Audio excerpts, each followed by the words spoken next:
Hello students, in this video we'll discuss chapter number 3 migration. Students class 8 की जो geography की book है आपकी, इस जियोग्राफी की बुक में सबसे इजी चैप्टर यही है, चैप्टर 3 माइग्रेशन। इस चैप्टर में जो भी कुछ है बच्चा वो आपने शायद पहले पढ़ा नहीं है पर देखा ज़रूर है। आपके आसपास आपने माइग्रेशन को देखा है। कुछ लोग आपके आसपास बाहर से आके रह रहे होंगे, तो आपका ही कोई रिलेटिव हो सकता है किसी फॉरेन कंट्री में जाके रहने लगा हो। तो बेटा ये चैप्टर बहुत इजी है, जो कुछ भी इस चैप्टर में है हो सकता हो आपने कभी पढ़ा हो या ना भी पढ़ा हो पर देखा तो ज़रूर है। चलो क्या क्या पढ़ेंगे बेटा इस चैप्टर में? हम लोग देखेंगे माइग्रेशन का मीनिंग क्या है और उसके टाइप्स कितने हैं। फिर हम देखेंगे किन कारणों से माइग्रेशन होता है और माइग्रेशन के इफेक्ट क्या क्या होते हैं। फिर ब्रेन ड्रेन क्या है, मीनिंग क्या है, उसके कॉजेज़ क्या होते हैं। फिर हम लोग देखेंगे positive and negative effects of brain drain. Brain drain मतलब किसी बहुत ही इंटेलिजेंट बंदे का, जो ये हो सकता है एक अच्छा साइंटिस्ट हो, बहुत अच्छा डॉक्टर हो या बहुत ही बढ़िया सॉफ्टवेयर इंजीनियर हो, वो अगर इंडिया से फॉरेन चला जाता है USA UK, तो उसके कुछ नेगेटिव इम्पैक्ट्स भी होंगे और कुछ पॉजिटिव इम्पैक्ट भी होंगे। पॉजिटिव वो हमें फॉरेन एक्सचेंज अर्न करके देगा, नेगेटिव वो काम जो इंडिया में कर सकता था, इंडिया के लिए कर सकता था, वो कहाँ कर रहा है? फॉरेन में। ठीक है बात, बहुत सुपर इजी चैप्टर है। चलो तो माइग्रेशन क्या होता है पहले मीनिंग देखेंगे। Migration simply in common language, in common words, movement of people, लोगों के मूवमेंट को ही हम क्या बोलते हैं? माइग्रेशन। अब ये मूवमेंट कहाँ से कहाँ होगा बच्चा? From one place to another, एक प्लेस से दूसरी जगह जाना, for the purpose of settling at the destination और living there for relatively longer period of time. देखो माइग्रेशन क्या है? Movement of person people from one place to another for the purpose of settling down. या तो आप वहाँ जाके permanently रहने लगेंगे या परमानेंटली नहीं रहेंगे तो आप relatively longer period of time के लिए तो जाकर वहाँ पर रहेंगे ही रहेंगे। ठीक है बात? चलो तो माइग्रेशन क्या है? मूवमेंट है पीपल की, उसका पर्पस उस पर्टिकुलर प्लेस पे डेस्टिनेशन पे जाके रहना भी हो सकता है या लंबे टाइम तक रहना भी हो सकता है। तो फाइनली आप शिफ्ट हो गए, आप वहीं रहेंगे, या हो सकता है 2-10 साल 15 साल के लिए आप वहाँ गए हो। ठीक है बात? It is often take place across political और एडमिनिस्ट्रेटिव बाउंड्रीज। ये हमेशा कैसे होता है बच्चा? Across political boundaries, across administrative boundaries. आप आपके पॉलिटिकल एरिया को छोड़ के जा रहे हो, एडमिनिस्ट्रेटिव बाउंड्रीज को क्रॉस करके जाते हो। पीपल कैन माइग्रेट टेम्परली और परमानेंटली, लोग टेम्परली भी माइग्रेट कर सकते हैं, 2-10 साल वहाँ रह के वापस आ जाएं, या परमानेंटली भी माइग्रेट करते हैं, हमेशा के लिए चले जाएं। माइग्रेशन वॉलेंट्री भी होता है और फोर्सफुली भी होता है। वॉलेंट्री, सपोज करो आप एक बहुत अच्छे सॉफ्टवेयर इंजीनियर बन गए पूरी पढ़ाई के बाद, और आपको एक कंपनी है, सपोज करो एक्सेंचर है या HP हार्वर्ड पैकलेट है, वो आपको बहुत ही बढ़िया पैकेज दे रही है, तो आप खुशी खुशी जाके फॉरेन कंट्री में काम करेंगे। तो ये हो गया वॉलंटरी माइग्रेशन। फोर्सफुल माइग्रेशन का एग्जांपल हम देख लें, आप लोगों ने सुना होगा ना हिटलर को, नाजिज्म, हिटलर। तो हिटलर के टाइम में जो जर्मनी था, उन लोगों ने वहाँ से ज्यू जो लोग होते हैं, यहूदी, जिनकी कंट्री है इजराइल, बहुत ही इंटेलिजेंट लोग होते हैं ज्यूस, उन लोगों ने अपनी कंट्री जर्मनी से सारे ज्यूस को बाहर निकाल दिया था, है ना। और जो बाहर नहीं जाना चाहते थे उनके ऊपर वो अत्याचार करते थे, बहुत ही उनको बैड ट्रीटमेंट मिलता था, डिस्क्रिमिनेटरी हैबिट्स थी वहाँ पर। तो डिस्क्रिमिनेटरी ट्रीटमेंट मिलता था ज्यूस को, तो ये बेटर था उनके लिए, किया तो बाहर निकल जाए, नहीं तो वहाँ पर रह के मर जाए। तो इसको क्या हम बोलते थे? फोर्सफुल माइग्रेशन, कि जान बचानी है तो भागो। आई बात समझ में? तो माइग्रेशन वॉलंटरी भी हो सकता है और फोर्सफुली भी हो सकता है। 2 इम्पॉर्टेंट प्रोसेसेस हैं रिलेटेड टू माइग्रेशन। पहली है एमिग्रेशन, दूसरी इमिग्रेशन। एमिग्रेशन और इमिग्रेशन, ठीक हुई बात? चलो अब हम पढ़ेंगे दोनों को। हाँ, एमिग्रेशन क्या है? एमिग्रेशन मूवमेंट है पीपल की आउट ऑफ अ रीजन और कंट्री। सपोज करो हम इंडिया की बात करें, तो इंडिया से जब आप बाहर जा रहे हैं, आप भले USA जाएं, स्वीडन जाएं, फिनलैंड जाएं, ठीक है बात? तो emigration is the movement of people out of a region और a country, and such migrants are called emigrants. जो हमारी कंट्री से बाहर चला गया वो हमारे लिए कौन हो गए? एमिग्रेंट्स। क्लियर है एमिग्रेंट की डेफिनेशन? लोगों का अपनी कंट्री से बाहर जाना, ये माइग्रेशन का एक एग्जाम्पल है, पर व्यक्ति हमारी कंट्री से बाहर गया, इसीलिए हम उसको क्या कहेंगे? एमिग्रेशन, ठीक है बात, और व्यक्तियों को एमिग्रेंट्स, ठीक है। तो एमिग्रेंट समझ में आ गया होगा। Suppose if you are going to any of the foreign country for the purpose of getting good jobs, it is so you will be called as emigrants in India, ठीक है बात। अब इमिग्रेशन की बात करेंगे।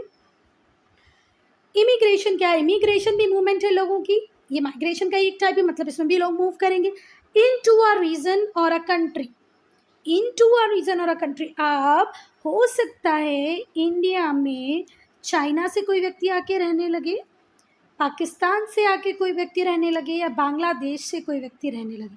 बांग्लादेश, पाकिस्तान, चाइना, इंडिया से में आके अगर इनमें से कोई व्यक्ति इनका रह रहा है तो उसे क्या कहेंगे बच्चा? इमिग्रेशन। हम ये कंट्री के एस्पेक्ट में देख रहे हैं। Being native of India, emigrant किसको बोलोगे? जो आपके इंडिया से बाहर चला जाएगा। इमिग्रेंट किसको बोलोगे? जो आपके इंडिया में आके रहने लगेगा, जो किसी और कंट्री का होगा, ठीक है बात। चलो, एमिग्रेशन भी क्या है? मूवमेंट है पीपल के इनटू अ रीजन और a country, such migrants are called immigrants.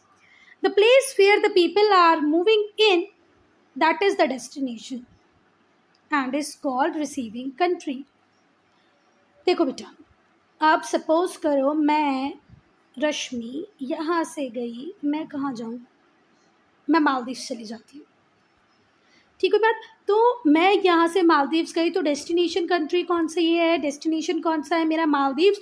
और इसी को कहेंगे रिसीविंग कंट्री, क्योंकि इन्होंने मुझे रिसीव किया, मैं यहाँ पहुँच गई हूँ ना इंडिया से। चलो, the place from where the people are moving out, और जिस प्लेस से लोग बाहर जाते हैं, दैट इज द ओरिजिन। जैसे सपोज करो ये इंडिया है, इंडिया से मैं रश्मि बाहर गई मालदीव्स, तो मालदीव्स क्या था? रिसीविंग कंट्री, क्योंकि उसने मुझे रिसीव किया, मैं वहाँ पहुँच गई। और सेंडिंग कंट्री कौन सी होगी? इंडिया, ठीक है बात। जो ओरिजिन वाली प्लेस है, मेरा ओरिजिन का प्लेस इंडिया। चलो, the place from where the people are moving out, जहाँ से लोग बाहर जा रहे हैं, that is the origin, it is called sending country. क्या क्लियर हुई? मेरे एग्जाम्पल में इंडिया एक ओरिजिन सेंडिंग कंट्री है, और मालदीव्स जहाँ मैं जा रही हूँ वो रिसीविंग कंट्री है। अब हम देखेंगे types of migration. There are two type of migration, internal migration होता है और एक्सटर्नल माइग्रेशन होता है, ठीक है। मैं एक एक एग्जांपल यहीं दे देती हूँ, बाकी हम जो बुक में लिखा है वो तो पढ़ ही लेंगे। इंटरनल माइग्रेशन, जब आप यूपी से महाराष्ट्र गए, महाराष्ट्र का मुंबई गए, जहाँ आपको जॉब मिल गई, ठीक है बात, तो ये इंटरनल माइग्रेशन का एग्जाम्पल है। एक्सटर्नल, आप रह रहे थे मध्य प्रदेश में, अब आपको जॉब मिल गई है डेनमार्क में, ठीक है, स्कैंडिनेवियन कंट्री डेनमार्क, तो इसको क्या कहेंगे? External migration. क्या क्लियर है? जब आप एक कंट्री के अंदर मूव कर रहे हो तो इंटरनल माइग्रेशन, जब आप उस कंट्री को छोड़ के किसी दूसरी कंट्री में जा रहे हो तो एक्सटर्नल माइग्रेशन। पढ़ते हैं, इंटरनल माइग्रेशन क्या होता है बच्चा? इंटरनल माइग्रेशन मूवमेंट है लोगों की with in the same country, एक ही कंट्री में लोग मूव कर रहे हैं, ठीक है बात। जैसे हमारे यूपी की बात करें, उत्तर प्रदेश की बात करें, वेस्ट बंगाल की बात करें, बिहार की बात करें, तो बहुत ही डेंसली पॉपुलेटेड स्टेट्स हैं, पॉपुलेशन डेंसिटी ज़्यादा है, ओवर पॉपुलेटेड स्टेट्स हैं। वेस्ट बंगाल भी, बिहार भी, यूपी भी डेंसली पॉपुलेटेड स्टेट्स हैं, पॉपुलेशन डेंसिटी बहुत ज़्यादा है, ओवर पॉपुलेटेड स्टेट्स हैं। यहाँ पर जॉब नहीं मिलती, तो यहाँ पे से बहुत सारा जो लेबर है वो कहाँ चला जाता है? मुंबई चला जाता है ना, और भी दूसरे कंट्री के डिफरेंट पार्ट में चला जाता है for the purpose of getting job. तो ये क्या हुआ? इंटरनल माइग्रेशन, ठीक, कोई बात। चलो, when the people move from village to cities, गांव से शहरों में जब लोग आ रहे हैं काम करने के लिए, तो इसे बोलेंगे रूरल टू अर्बन माइग्रेशन। ये क्यों होता है? पावर्टी की वजह से होता है, अनएम्प्लॉयमेंट की वजह से होता है, सोशल अम्यूनिटीज़ की वजह से होता है, ठीक है। वो गांव में उसके पास नौकरी नहीं थी, इसीलिए वो गरीब था, उसके पास काम नहीं था, सोशल अम्यूनिटीज़ नहीं थी, हेल्थ और एजुकेशन, ये काय का पार्ट है? सोशल एमिनिटीज़ का। आज हेल्थ भी हमारे लिए बहुत ज़रूरी है और एजुकेशन भी हमारे लिए बहुत ज़रूरी है, तो ये दोनों चीज़ें हमें गांव में नहीं मिल पा रही थी, हमारे पास काम नहीं था, हम गरीब थे, इसीलिए हम शहरों में आ गए। इस टाइप के माइग्रेशन को हम क्या कहते हैं? Internal migration. और ये बेसिकली कहाँ देखने को मिलता है? डेवलपिंग कंट्रीज़ में, एशिया, साउथ अमेरिका में इसी टाइप का माइग्रेशन होगा कि लोग गाँव छोड़ के कहाँ आएंगे? शहर आएंगे, ठीक है बात। रूरल टू अर्बन माइग्रेशन इसको कहते हैं। और वो आ क्यों रहे हैं? क्योंकि गरीबी है उनके गांव में, उनके पास खुद के पास, हो सकता है गांव में बहुत लोग रिच भी हों, पर वो खुद उस टाइम गाँव में गरीब था, उसके पास काम नहीं था, सोशल एमिनिटीज़ नहीं थी, ना स्कूल था, ना हॉस्पिटल था, तो वो उस सब की तलाश में शहर में आ गया। बेसिकली इस टाइप का जो माइग्रेशन होता है ये कहाँ मिलेगा देखने को आपको? डेवलपिंग कंट्रीज़ में। चलो, अब सेकेंड टाइप देखेंगे हम लोग इंटरनल माइग्रेशन में, अर्बन टू अर्बन माइग्रेशन, मतलब शहर से शहरों में। पहले गांव से शहर आ रहे थे, अब शहरों से बड़े शहर जाओगे आप, ठीक है। When people move from small town to larger city, एक छोटे से टाउन से आप एक बड़े टाउन में या बड़ी लार्ज सिटी में, टाउन से सिटी में जा रहे हैं, तो इसको क्या कहेंगे, अर्बन टू अर्बन माइग्रेशन। ये क्यों होता है, क्योंकि स्मॉल टाउन्स में जो इंफ्रास्ट्रक्चर होता है वो पुअर होता है, ना ही तो उतनी अच्छी मेडिकल फैसिलिटीज़ होती हैं, ना ही तो उतना अच्छा एजुकेशन होता है, ठीक है। बहुत सारी बड़ी बड़ी कंपनीज़ नहीं होती जिनमें आप अच्छे से जॉब कर सकते हो। तो आप इन सब को छोड़ के, lack of adequate employment opportunities इन सब होती हैं वहाँ पर, कहाँ, छोटी सिटीज़ में। इन सब को छोड़ के आप कहाँ आ जाओगे, बड़ी सिटीज़ में। तो इसको क्या कहेंगे, urban to urban migration. India में बहुत सारे जो लोग हैं वो माइग्रेट कर जाते हैं स्मॉल टाउन और सिटीज़ से मेट्रोपॉलिटन सिटीज़ जैसे दिल्ली, मुंबई, काय के लिए, जॉब को सर्च करने के लिए, बेटर एजुकेशन के लिए, हेल्थ फैसिलिटीज़ के लिए। जैसे मैं हमारे एरिया की बात कर रही हूँ, मैं इटारसी में हूँ। तो इटारसी से बच्चा 11th-12th में आपको बहुत अच्छी एजुकेशन फैसिलिटीज़ नहीं मिल पाती हैं। जो बच्चे आईआईटी के लिए प्रिपेयर करना चाहते हैं, नीट के लिए प्रिपेयर करना चाहते हैं, तो वो लोग यहाँ से माइग्रेट करके भोपाल चले जाते हैं, इंदौर चले जाते हैं। इटारसी एक स्मॉल सिटी है, बड़ी सिटीज़ भोपाल चले गए, इंदौर चले गए, so that they can prepare for IIT, NEET और any of the other exam like CLAT. तो ये बिल्कुल ऑब्वियस केस होता है अर्बन टू अर्बन माइग्रेशन।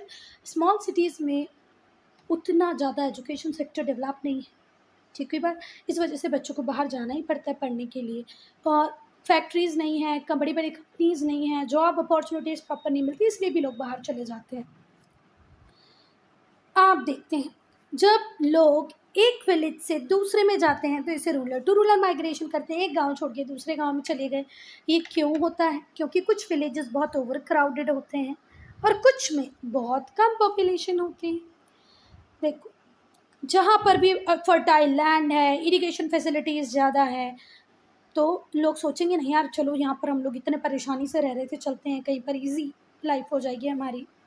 इस टाइप का माइग्रेशन कहाँ पर कॉमन है बच्चा, इंडियन सब कॉन्टिनेंट और साउथ ईस्ट एशिया में। इंडियन सब कॉन्टिनेंट में भी ऐसा होता है, वन विलेज टू अनदर, और साउथ ईस्ट एशिया में भी ऐसा होता है।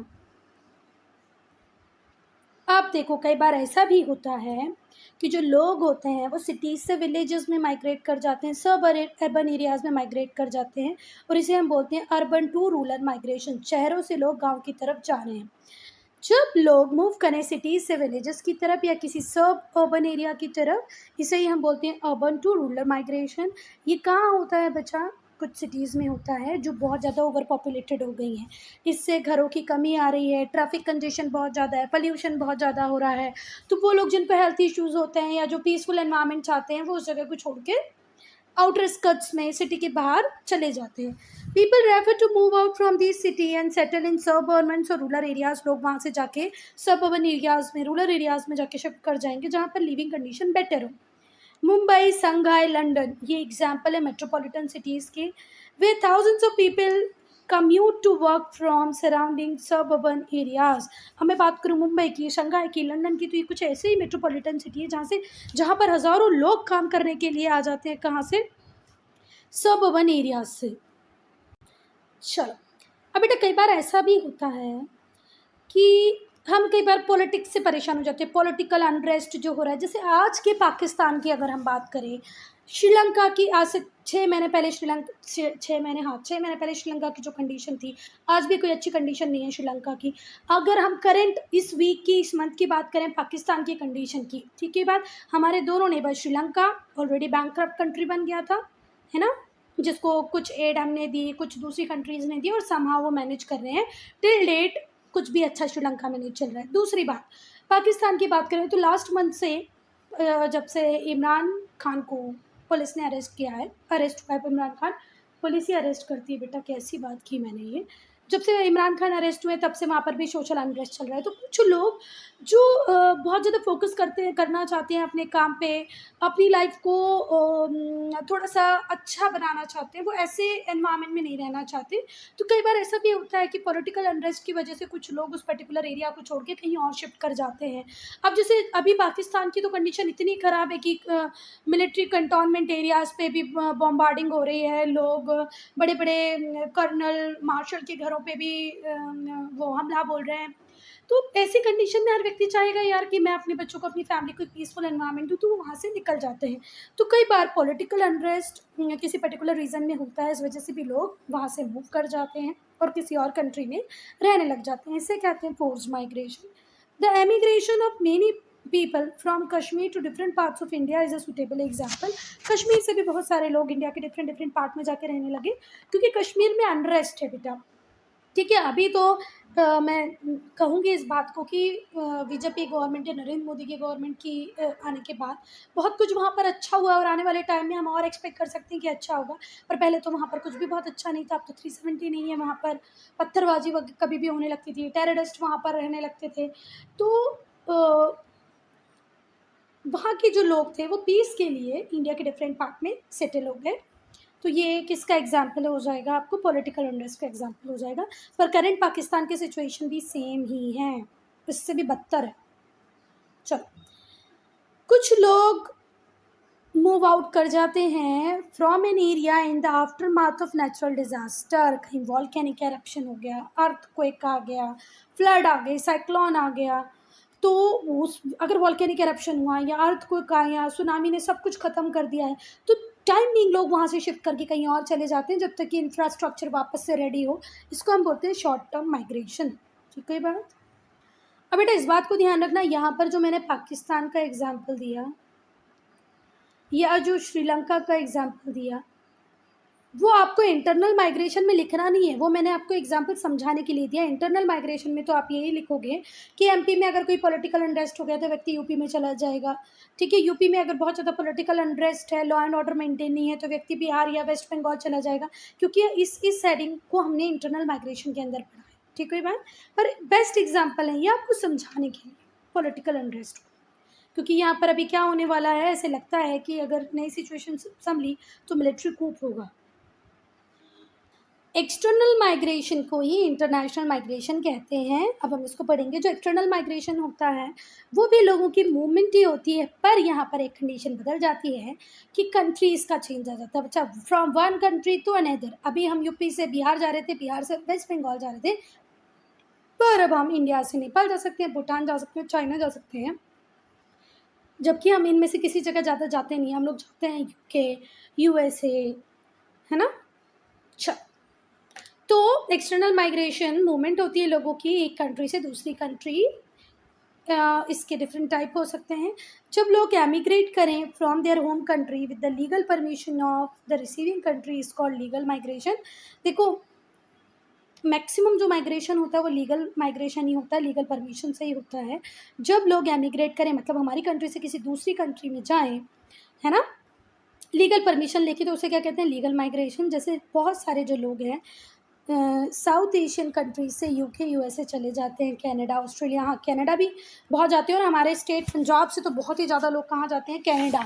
जब कनाडा तुम लोग जाओगे ना, ऐसे मतलब मेरी एक फ्रेंड थी, फ्रेंड नहीं थी, बहुत छोटी थी बच्चा, हम लोग स्कूल में कॉलीग्स थे, ठीक हुई, तो वो मेरी कॉलीग अभी गई है कनाडा, तो वो बताती है कि कनाडा में मैक्सिमम लोग आपको ऐसा लगेगा कि यार ये तो हम इंडिया में ही हैं। बहुत सारे लोग इंडिया से कनाडा पहुँचे हैं।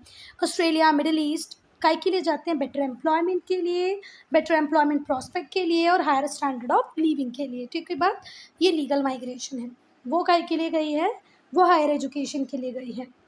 जो मेरी फ्रेंड जिसका मैं बता रही हूँ, उसकी ऑलरेडी जो फैमिली होती है, हमारे कज़िन या जो दूर के पास के रिश्तेदार, बहुत सारे वो लोग कनाडा में ही थे, तो उन लोगों के यहाँ से तो पूरी फैमिली प्रिपेयर ही कर रही है कि आइल्स का एग्ज़ाम दें और पास होते ही वहाँ जाएँ। कुछ लोग पढ़ने के लिए गए हैं, कुछ लोग जॉब वगैरह के लिए गए हैं। चलो, When people move out from their country without any legal permission, Bajrangi भाईजान देखिए ना आप लोगों ने, बजरंगी भाईजान में सलमान खान मुन्नी को छोड़ने पाकिस्तान जाने की कोशिश करता है और पहुंच भी जाता है, पर क्या उसके पास कोई लीगल परमिशन होती है? नहीं, वो बॉर्डर क्रॉस करता है छुपके छुपके और वहाँ पर पहुँचता है। तो ऐसे माइग्रेशन को हम क्या बोलते हैं बेटा? Illegal migration. They violate immigration laws, ये इमिग्रेशन लॉज को वायलेट करते हैं रिसीविंग कंट्रीज़ के, और बॉर्डर को क्रॉस करते हैं इलीगली। अब हम देखेंगे इंटरनेशनल एमिग्रेशन नेचुरल कैलेमिटीज़ की वजह से कब कब हुआ और कैसे हुआ। नॉर्मल है बेटा, इंटरनल एमिग्रेशन होता है कई बार नेचुरल कैलेमिटीज़ की वजह से। जैसे इथियोपिया में फेमाइन आई थी 1980 में। कहाँ पर? इथियोपिया में फेमाइन आई थी 1980 में। Climate change, for example rising sea level cause sinking of many island, बहुत सारे साउथ पैसिफिक ओशन के आइलैंड बच्चा शिंक कर जाएंगे, ऐसे बोल रहे हैं। जैसे सी का लेवल ये है, पर ग्लोबल वार्मिंग की वजह से माउंटेन्स पे जो आइस थी वो भी मेल्ट होके काय में आ रही है? सी में आ रही है, और सी के लेवल को बढ़ाती जा रही है। तो वो आइलैंड जो यहाँ पर था, टाइम बीइंग ये शिंक कर जाएगा, डूब कर जाएगा। क्यों जाएगा? क्योंकि सी का लेवल बढ़ता जा रहा है। ये ग्लोबल वार्मिंग की वजह से हो रहा है। तो भी ये जो आइलैंड पे रहने वाले लोग थे, साउथ पैसिफिक ओशन में बहुत सारे आइलैंड थे जो डूब रहे हैं, वहाँ के लोग इधर उधर जाके रहेंगे ना। कई बार कम्युनल टेंशन की वजह से भी लोग जाते हैं। For example influx of refugees from Pakistan to India after partition in 1947, बहुत सारे लोग पाकिस्तान से इंडिया आ गए पार्टीशन के बाद। सिविल वॉर भी इसका एक एग्जाम्पल है कि सिविल वॉर की वजह से भी लोग यहाँ से वहाँ जाते हैं, जैसे सीरिया में चल रहा है करंट टाइम में सिविल वॉर चल रहा है पाकिस्तान में भी। ठीक है बात। अब सिविल वॉर क्या होता है, और यही सिविल वॉर चल रहा था श्रीलंका में भी, वहाँ के लोग चुनी हुई सरकार के खिलाफ खड़े हो गए थे। तो सिविल वॉर क्या होता है बच्चे? जब आप दूसरी कंट्री से लड़ रहे हो तो वॉर है, जब आप अपनी ही कंट्री के लोगों से लड़ रहे हो तो सिविल वॉर है। इंडिया पाकिस्तान लड़ेंगे तो वो वॉर। इंडिया, चलो पाकिस्तान की बात करते हैं, पाकिस्तान में चुनी हुई सरकार, मिलिट्री और लोग आपस में लड़ रहे हैं तो वो क्या हो गया? Civil war. चेक पॉइंट पढ़ेंगे। Dash is the movement of people out of region, मतलब आउट जा रहे हैं तो ये एम ही आ जाएगा, emigration. Is the movement of people into the region और कंट्री, तो ये आ जाएगा इमी मतलब आने वाले, आमी मतलब बाहर जाने वाले। The country of wide spread famine, Ethiopia. The country from where people are moving out is called receiving country. नहीं, जहाँ से लोग जा रहे हैं, मूविंग आउट को रिसीविंग नहीं बोलते हैं, फॉल्स है ये। कैसा हुआ बच्चों? फॉल्स। ठीक है। जहाँ से मूव आउट कर रहे हैं उसको तो हम बोलते हैं सेंडिंग कंट्री। चलो, the emigration of many people from Kashmir to different parts is an example of rural to urban migration. नहीं, बिल्कुल नहीं, ये तो पॉलिटिकल अनरेस्ट का एग्जाम्पल है। ठीक है बात, फॉल्स आ जाएगा इसमें, है ना। रूरल टू अर्बन का एग्जाम्पल नहीं है। People who migrate from their country to another country in order to escape conditions like civil war and political unrest is called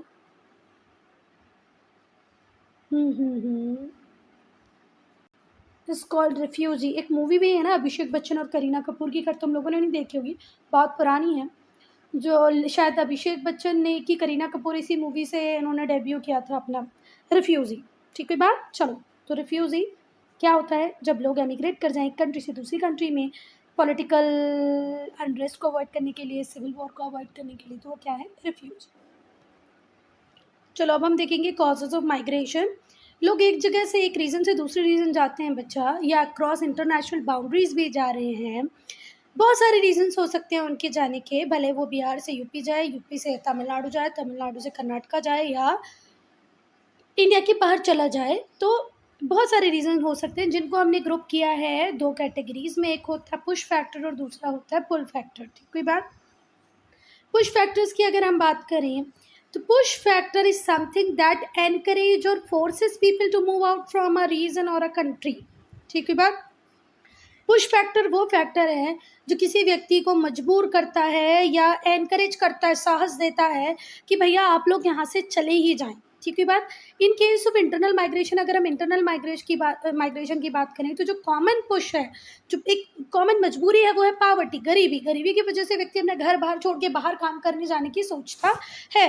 तो एनकरेजेस मतलब आपको साहस देगा, फोर्स करेगा कि जाओ भैया बाहर चले जाओ। ठीक कोई बात। तो इंटरनल माइग्रेशन का जो कॉमन पुश फैक्टर है वो है पावर्टी, अनएम्प्लॉयमेंट, बेरोजगारी, पुअर इंफ्रास्ट्रक्चर। सपोज करो आपको ऐसे लगता है कि इन फ्यूचर आपको बेटर मेडिकल फैसिलिटीज़ की ज़रूरत है और एक एरिया में ज़रूरी वो सारी मेडिकल फैसिलिटीज़ अवेलेबल नहीं है, तो आप मूव कर जाओगे। अनएम्प्लॉयमेंट, अगर आप अनएम्प्लॉयमेंट हो तो पुअर हो ही जाओगे, है ना, क्योंकि एम्प्लॉयमेंट है तभी तो पैसा है तो अमीरी है।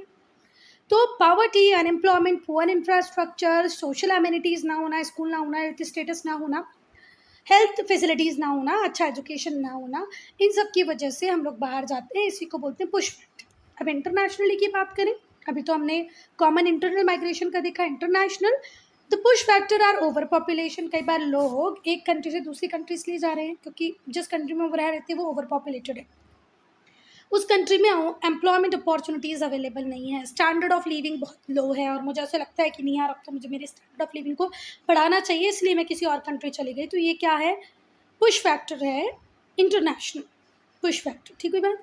लैक ऑफ सोशल सर्विसेज नहीं है, स्टैंडर्ड ऑफ लिविंग नहीं है, पॉपुलेशन बहुत ज़्यादा है, इस वजह से भी लोग एक कंट्री से दूसरी कंट्री जाते हैं, तो ये इंटरनेशनली पुश फैक्टर हो गए। ठीक है बात। चलो पुल फैक्टर की बात करते हैं अब हम। तो पुल फैक्टर वो फैक्टर है जो एनकरेज करता है और अट्रैक्ट करता है लोगों का कि आओ यहाँ काम भी मिलेगा, खाना भी मिलेगा, और आपका जो स्टैंडर्ड ऑफ लिविंग है ये बढ़ जाएगा, यहाँ मेडिकल अच्छा मिलेगा, यहाँ स्कूल्स अच्छे हैं, यहाँ कॉलेजेस अच्छे हैं। तो पुल फैक्टर मतलब वो फैक्टर जो लोगों को इनवाइट करते हैं, आओ और यहाँ रहो। ठीक है बात। चलो तो पुल फैक्टर वो फैक्टर्स हैं जो लोगों को अट्रैक्ट करते हैं डिफरेंट रीजन के, डिफरेंट कंट्री के, कि आओ भैया और हमारी कंट्री में रहो। ठीक है बात। A pull factor is something that encourage और attract people to move in to a region और अ कंट्री फ्रॉम एल्सवेयर। कहीं से भी आके यहाँ रहो, यहाँ अच्छा मेडिकल है, यहाँ अच्छे स्कूल हैं, कॉलेजेस हैं, XYZ बहुत सारी चीज़ें, एम्प्लॉयमेंट है।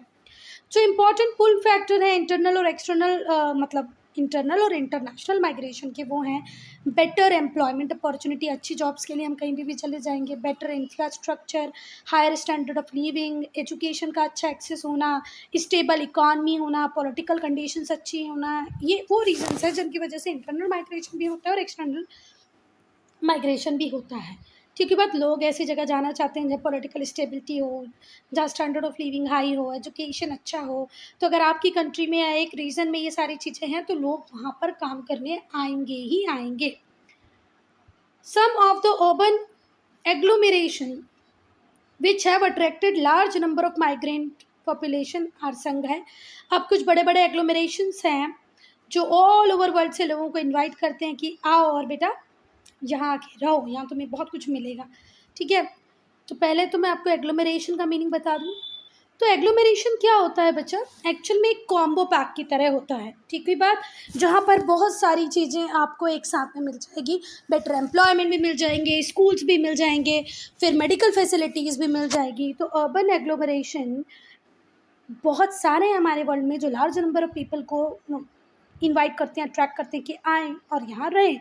Shanghai, Beijing, Mumbai, Delhi, Jakarta, Osaka, Tokyo, Seoul, Manila, Cairo, Lagos, Mexico City, Sao पोल,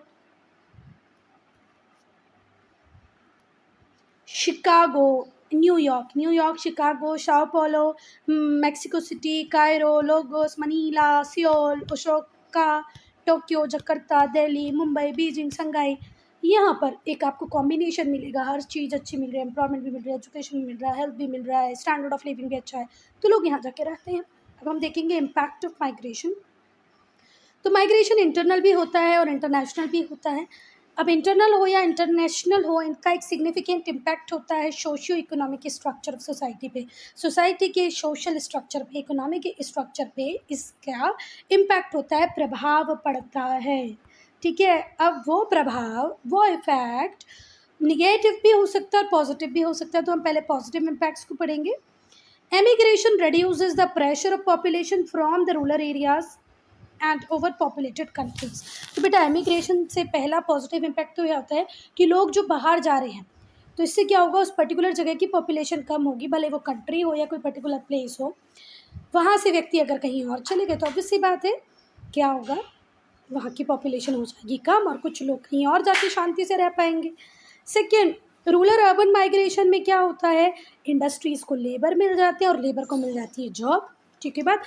गांव से आने वाले लोग जब शहर में आते हैं तो इंडस्ट्री को क्या मिल जाता है बेटा, चीप लेबर मिल जाता है, लेबर अबेंडेंट क्वांटिटी में हो जाते हैं।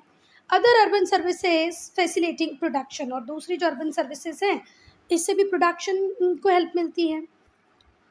Immigration aids to human resource of under populated country. अब एक कंट्री थी जो अंडर पॉपुलेटेड थी, वहाँ पर पॉपुलेशन बहुत ज़्यादा नहीं थी, ठीक है, बाहर से लोग आए और वहाँ काम करने लग गए, अपनी सर्विसेज देने लग गए, तो उस कंट्री का भी डेवलपमेंट हो जाएगा, वहाँ पर भी इकोनॉमिक ग्रोथ हो जाएगी, क्योंकि जो एग्जिस्टिंग पॉपुलेशन थी वो इतनी कम थी कि प्रॉपर रिसोर्स यूटिलाइजेशन नहीं हो रहा था, तो इमिग्रेशन की वजह से वहाँ पर होगा।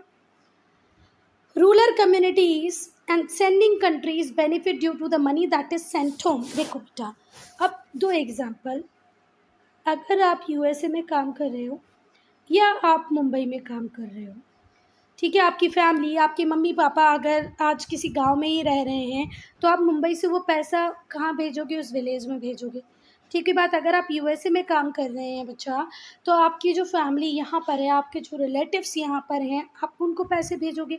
तो आप अगर इंटरनेशनल माइग्रेशन के केसेस में तो हमें बहुत फ़ायदा है बच्चा, एक बहुत ही वैल्यूएबल चीज़ है जिसको हम बोलते हैं फॉरेन एक्सचेंज। हमें फॉरेन एक्सचेंज मिल जाती है ना, इंटरनेशनल माइग्रेशन अगर हमारे लोग कर रहे हैं, बाहर जाके रह रहे हैं, वहाँ कमा रहे हैं, तो और मुंबई से अगर गांव में पैसा आ रहा है बच्चा, तो गांव का भी तो थोड़ा बहुत इंफ्रास्ट्रक्चर डेवलप बढ़ेगा। वो व्यक्ति गांव में रह रहा था, उसके पास जॉब नहीं थी, उसका घर बहुत ही कच्चा बना हुआ था, फैसिलिटीज़ नहीं थी, पर अब शहर में जाके काम कर रहा है तो कुछ पैसे अपने घर को भेजेगा, मतलब गाँव में भेजेगा, तो गाँव में उसका अच्छा पक्का घर बन जाएगा, तो इससे बेटा गाँव का भी तो सुधार हो रहा है ना।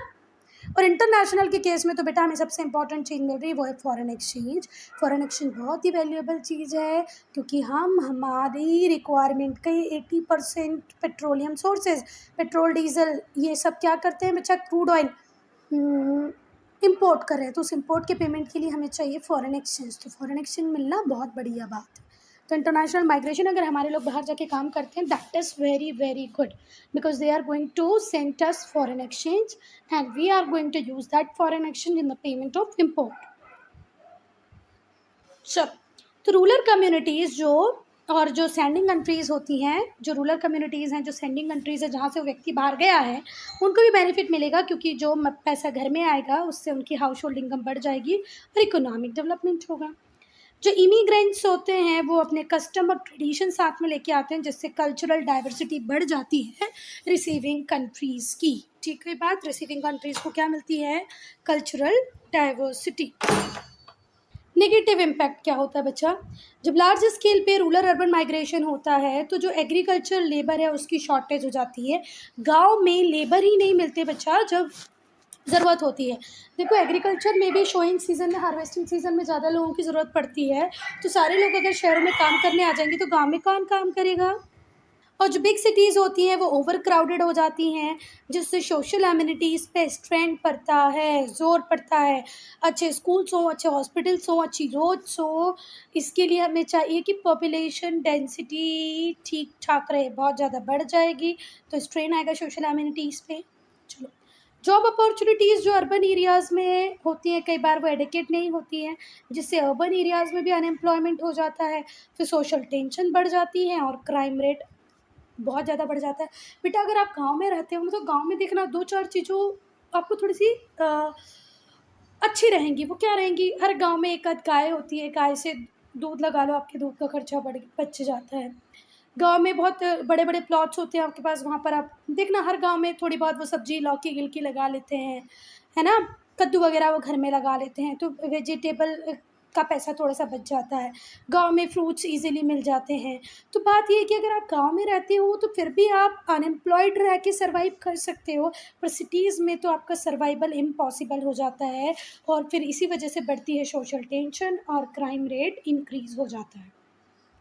इंटरनेशनल माइग्रेशन से हमारे ह्यूमन रिसोर्स का लॉस होता है, हमारे अच्छे लोग बाहर जाके काम लार्ज नंबर में जो रिफ्यूजीज़ होते हैं वो हमारी कंट्री में आ जाते हैं, जिससे सोशल कॉन्फ्लिक्ट बढ़ता है और रेसिज्म बढ़ जाता है। ठीक है बात। अब हम रोहिंग्या मुस्लिम की बात करें तो बहुत सारे रोहिंग्या मुस्लिम अपनी कंट्री म्यांमार में बहुत प्रॉब्लम में जी रहे थे, तो म्यांमार छोड़ के वो इंडिया के ईस्टर्न स्टेट्स में आ जाते।